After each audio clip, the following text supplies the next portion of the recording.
I'm Stacy Zinn Roberts, and I'm the host of Live Your Passion. My guest today is Sheryl Hill. She's the founder of ClearCause Foundation. Several years ago, Sheryl was busy living her life, building a career in information technology, and everything was going really well. And then tragedy struck her family. Her oldest son, Tyler, died a totally preventable death while he was in Japan on a people-to-people student exchange program. Rather than let this completely devastate her family, what Sheryl did was she created ClearCause Foundation to help other families gain information and learn how to safely send students to study abroad. It's a really powerful story, and I think that you're going to enjoy learning from her. I'm so glad she's here to share her story. Welcome, Sheryl Hill. Thank you, Stacy. I'm sorry, what were you going to say? I said, what a welcome. Humbling. Thank you. You know, whenever someone else reads our bio, it's kind of like, oh, that's not me, is it? But it is, it's you. And the reason that I wanted to have you on the show today is you've done something powerful with tragedy. After Tyler passed, rather than living in the grief, you actually transformed your life to help other families. So I would like you to tell me about ClearCause Foundation and what you do. You know, I think that for every person, when someone you love is ripped from your life, it shatters your world. And I would say that I was wrenched in grief. At the same time, when we launched tylerhill.org to inform and engage the public and protect other students, because we learned so much we did not expect to hear from so many others who had been raped, robbed, abandoned, killed, starved, trafficked, and more on these, opportunities of a lifetime. We wanted to do more, and we realized through our angst that there are no laws. We assume as parents, we assume that the laws that protect our kids on school campuses apply when student programs chaperone them into foreign countries, but they don't. Our kids have been placed in housing without fire safety. They fall from windows that aren't to OSHA code. They fall from balconies that are not safe. They're with chaperones who, if you get 10 kids to sign up, you get to go for free. Professors use these trips to, travel and tour the world and, take their girlfriends into these foreign countries. And when the terrible, awful, ugly thing happens, you feel alone and isolated. And we just believe that through our own experience of our amazing international students that have been part of our life for more than a decade, that these are amazing opportunities, but they're not rewarding if you're hurt or you're killed. And there should be oversight. There should be transparent reporting on the program's safety record, and there should be sanctions against poor providers. Now tell me, how big of an issue is this? Millions of the World Youth Student, I'm going to say billions actually, World Youth Student Travel Confederation estimates the youth travel business is doubling every year, and that today, globally, it is a $170+ billion industry operating without any rules from the state or federal government in most countries and certainly America. So if you're a parent and your child gets a letter, an invitation to one of these programs, what do you need to know to take care of your children before you let them go? What do parents need to know about global travel abroad? Well, I think the most important thing, I think there are 5 things. When we think about ourselves, I love to travel abroad. I've been in 15 countries. I've taken all of our exchange students into foreign countries. What I learned through the School of Hard Knocks, and I'll just ask you these 5 questions. Okay. Have you ever traveled outside of the United States? Yes. When you traveled outside of the United States, did you register your trip with travel.state.gov? No. No. Most people aren't even aware that the U.S. Department of State has a safe traveler site, travel.state.gov. You register your trip, you can put in your emergency contacts, and the State Department will contact you if there's a disaster, civil unrest, if you have an emergency at home. But they can only do that if you register. In addition, you will receive travel warnings by the country that you are traveling to. And there is a death by unnatural causes in the foreign country to make you alert and aware of what's happening. So that was one. Okay. Item number 2, when you go abroad, do you have an emergency contact that someone would call if something happened to you that knows where you are? You mean in the country where you're traveling? Nope, at home. Do you have an emergency contact in America that if you were in Europe, you would say, call this person, they'll help me? How would you do that? You have a piece of paper on you? For example, my son had his parents, so it would be Alan and myself. Yes. So Tyler's emergency contact would be Alan and I. So do you have an emergency contact that, on your reservation or whatever with your airline company or with your hotel that you would type in, this is who to contact in case of an emergency? No, I don't usually do that. Most students going abroad would name their parents. But the hardest words that we hear is help me, help me. I don't have a passport. I don't have funding. My child is more than 18 years old. I need a power of attorney and I don't have it.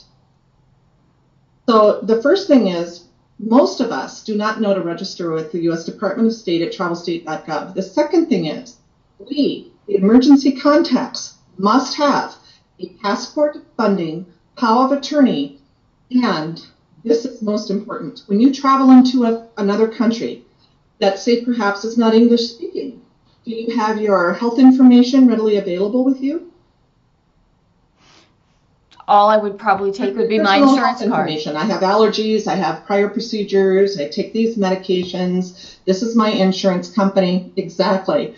This is what I know from the School of Hard Knocks. Having your health record in English is almost useless.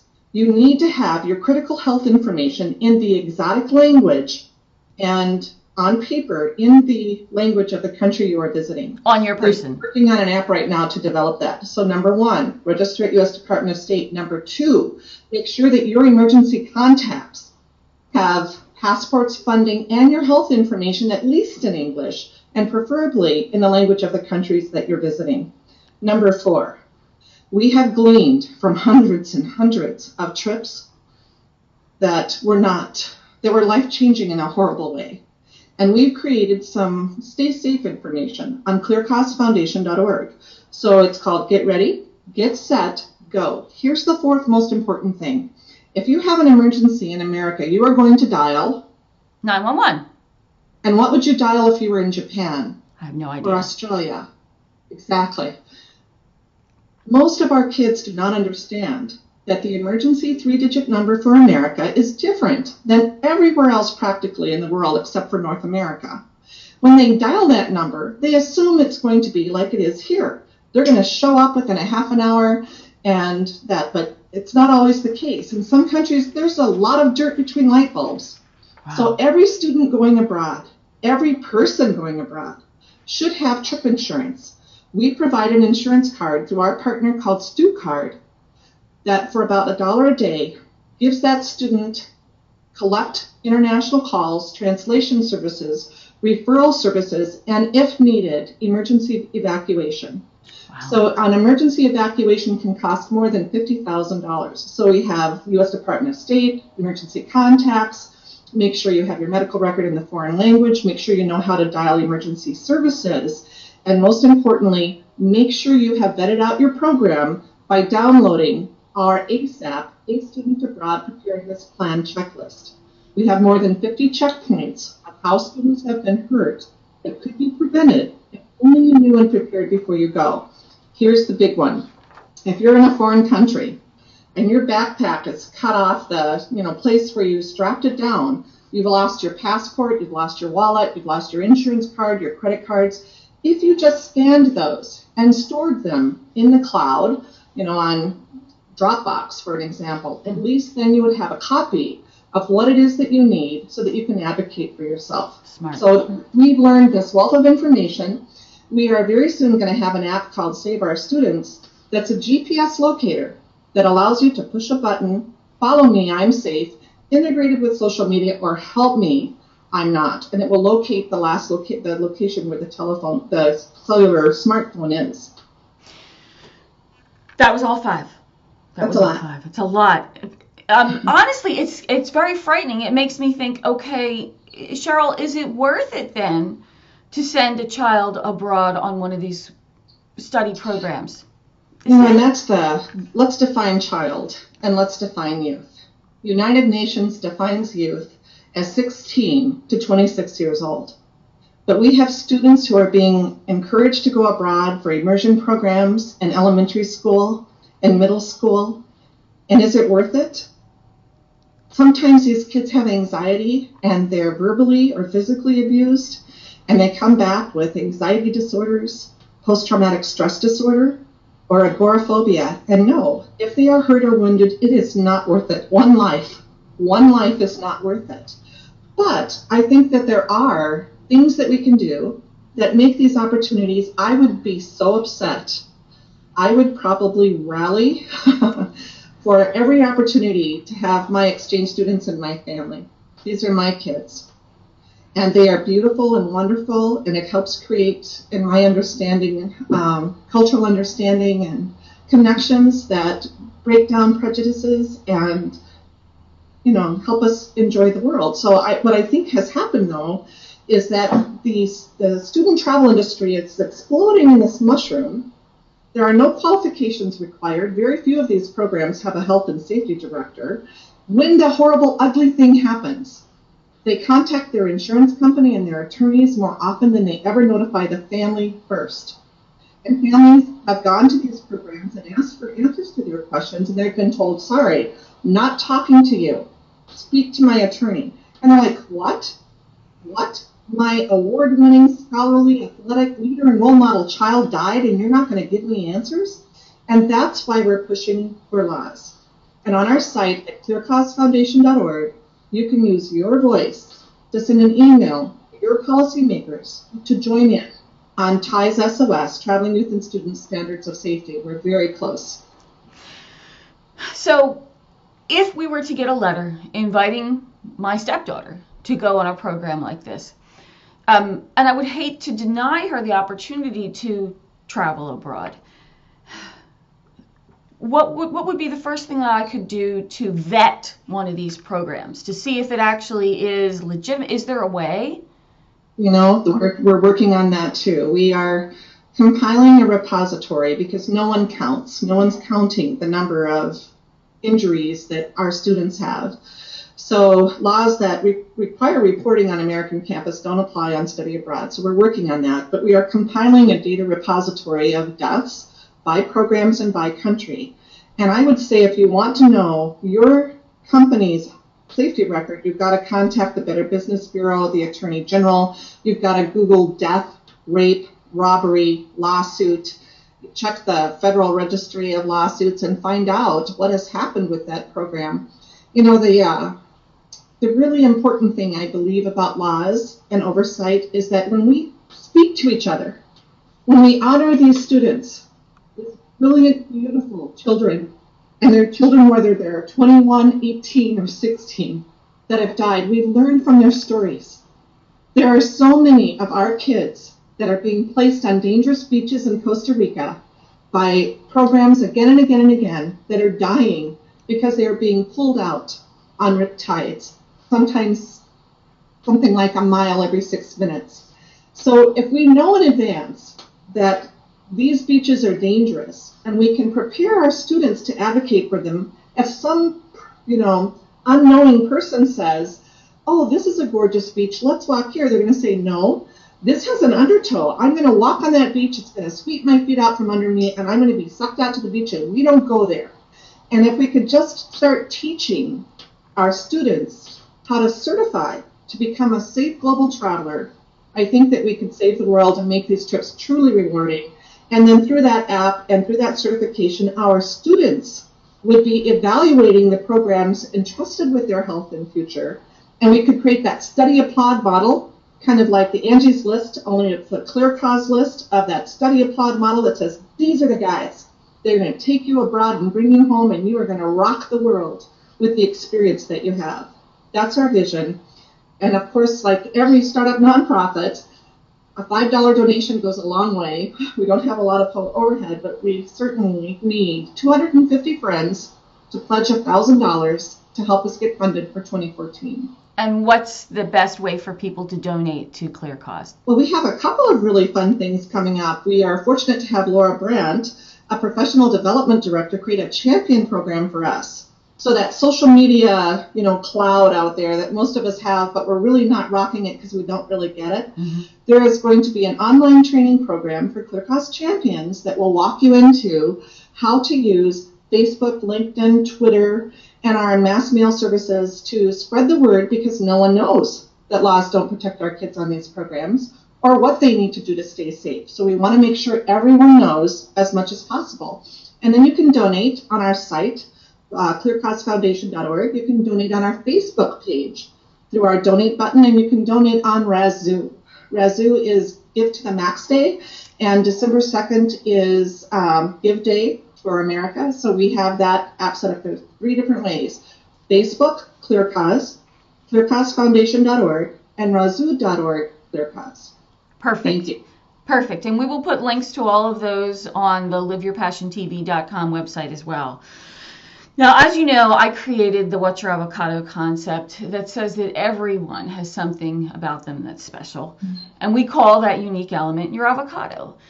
The key is to identify your avocado and act on it. And following your son's passing, you changed your whole life and found this to be your life's mission. When was the moment that you knew that this was what you were supposed to do and how you were going to do this? Oh, I would say it is something that I must do. It is something that I need to do. If you had information that you knew would save the life of someone else and you did not share it, are you guilty? Yes. I wrote a book called Walking on Sunshine. It's a spiritual memoir that talks about evidence of life after death, where I know on a core soul level that this is my journey, that I will succeed, that heaven is behind me, and that our children are a sunlight disinfectant that will shine a light on this dark subject and make it all that it should be. And tell me the name of the book again.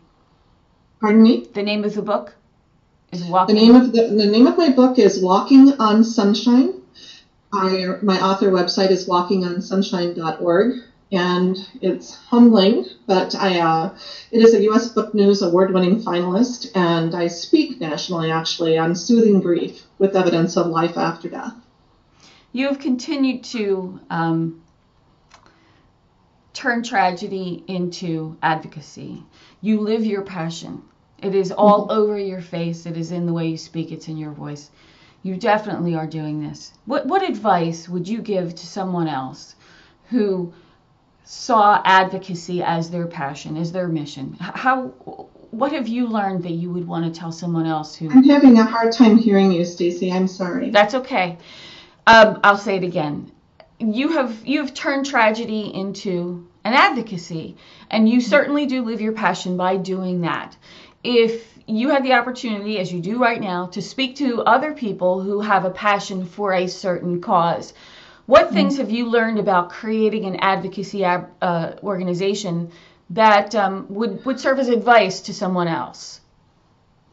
I would say that you need to know that this is a 100-year or more commitment, that it's not something that you start and stop, that you should look for those partners, if there are partners, that might be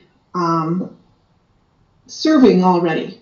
I searched far and wide and deep and high for an organization that does what we do, and there was no one. And people come to me sometimes and say, oh, congratulations for finding a niche. And I'm like, congratulations? I'm sad that this niche was never filled and that hundreds of our kids are dying because the niche was never filled. And so my advice is that it is a heavy burden every day to wake up and know that I have to move here, here, and here, and here in order to make safe global youth travel and zero preventable injuries and death unsteady of a broader reality. But every time I hear from a student that calls me and says, "Oh, Mrs. Hill, thank you for this information. When I got into this country, my host family was doing drugs and I knew what to do. Thank you for this information. I put my stuff in a safe and they stole the safe, but I got everything back because I had my documents on a Dropbox." So the greatest reward is when you know that you've protected someone, saved a life, or helped someone who is hurting receive the justice that's there. And in starting a nonprofit, it's we all say, "Oh, I'm going to start a foundation and honor my child."